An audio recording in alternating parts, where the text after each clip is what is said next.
Bismillahirrahmanirrahim. Assalamualaikum warahmatullahi wabarakatuh.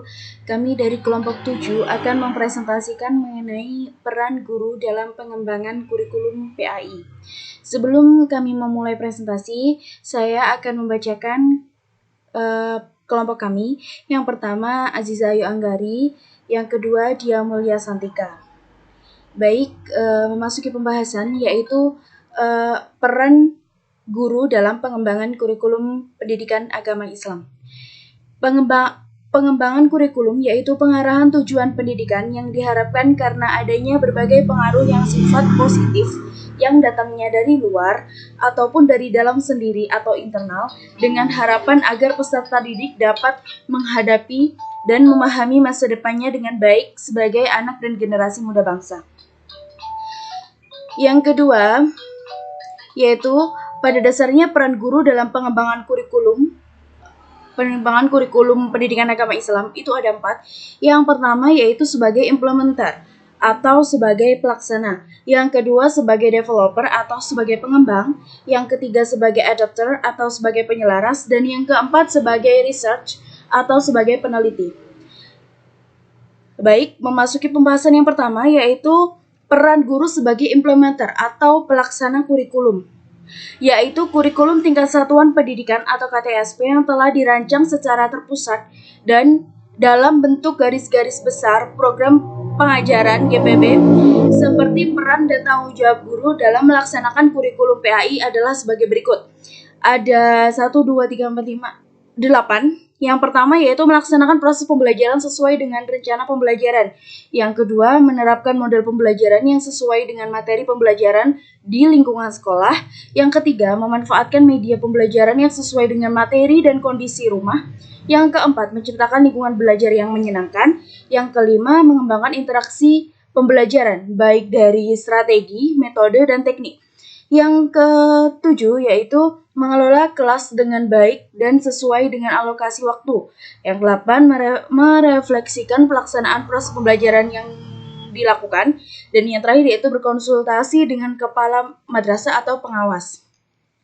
Yang kedua yaitu peran guru sebagai developer atau pengembang kurikulum, yaitu guru dituntut aktif, kreatif, dan komitmen tinggi dalam penyusunan dokumen kurikulum pendidikan agama Islam. Yang pertama yaitu mengikuti in-house training tentang konsep dasar dan pengembangan kurikulum. Yang kedua, berperan aktif dalam tim rekayasa dan pengembangan kurikulum sesuai dengan kelompok bidang studi. Dan yang ketiga, berperan aktif dalam penyusunan standarisasi dan standar kompetensi lulusan atau SKL. Yang keempat, berperan aktif dalam menyusun standar kompetensi SK dan kompetensi dasar.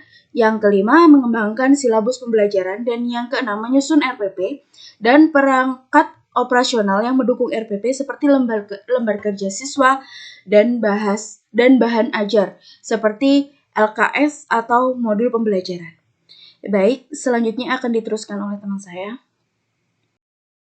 Selanjutnya yang nomor 3 yaitu peran guru sebagai penyelaras kurikulum atau guru memiliki kewenangan untuk menyesuaikan kurikulum dengan karakteristik sekolah dan kebutuhan lokal.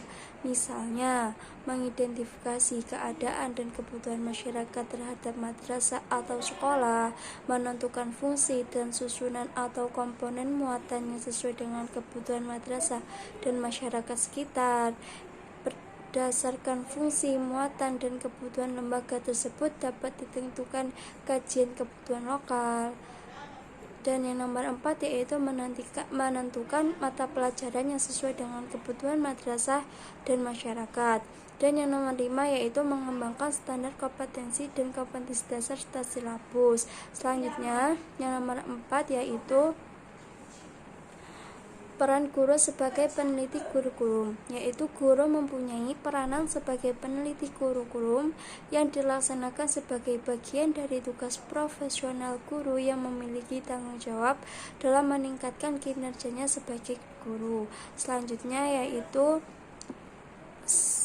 sedangkan peran guru dan pengembangan kurikulum PAI dilihat dari pengelolaan kurikulum menurut Nana Shaudih Sukma.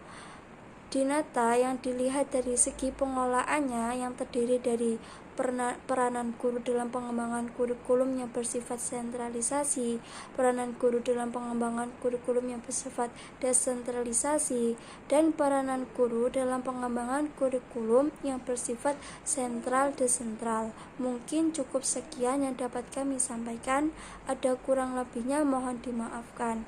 Wabillahi taufiq wal hidayah. Wassalamualaikum warahmatullahi wabarakatuh.